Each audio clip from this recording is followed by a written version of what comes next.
Berita baik untuk semua yang mencari pekerjaan. Peluang untuk memenuhi jawatan kosong dibawakan khas Oleh Sarawak FM bersama Kementerian Sumber Manusia bersama Perkeso.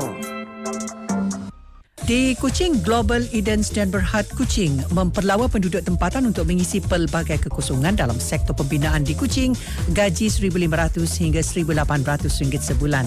Baki Agro Trading dan Berhad Kuching memperlawa penduduk tempatan untuk mengisi 10 kekosongan sebagai pekerja am dalam sektor pemborongan baja dan bahan getah di Sirian, gaji RM1,500 sebulan.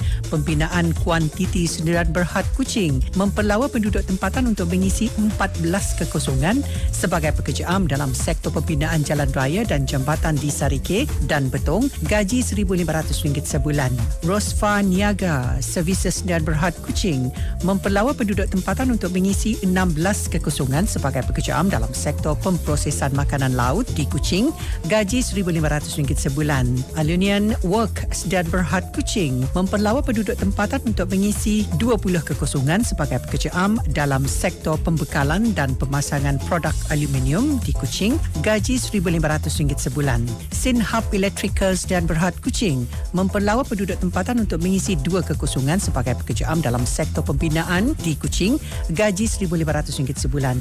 PMA Abadis dan Berhad Kuching memperlawa penduduk tempatan untuk mengisi 5 kekosongan sebagai pekerja am dalam sektor perkhidmatan membekal pakaian terpakai di Kuching, gaji RM1,500 sebulan. Food Atom dan Berhad Kuching memperlawa penduduk tempatan untuk mengisi 10 kekosongan sebagai pekerja am dalam sektor perkhidmatan restoran di Kuching, gaji RM1,500 sebulan. SCA Corporations dan Berhad Kuching memperlawa penduduk tempatan untuk mengisi 10 kekosongan sebagai pekerja am dalam sektor perkhidmatan restoran di Kuching, gaji RM1,500 sebulan.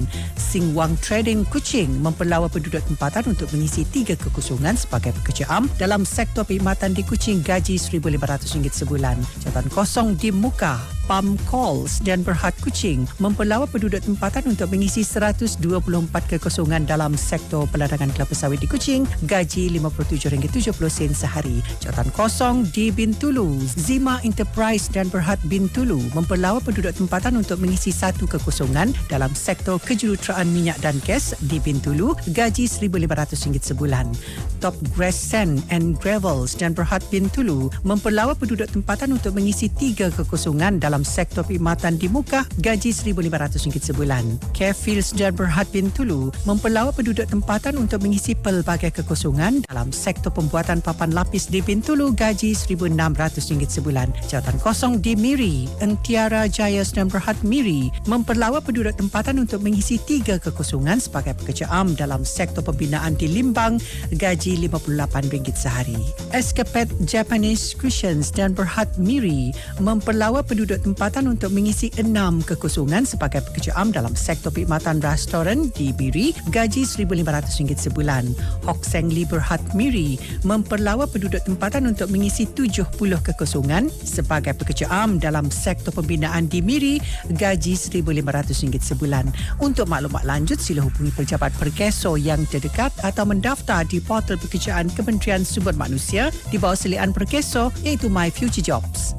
Berita baik untuk semua yang mencari pekerjaan. peluang untuk memenuhi jawatan kosong dibawakan khas Oleh Sarawak FM bersama Kementerian Sumber Manusia bersama Perkeso.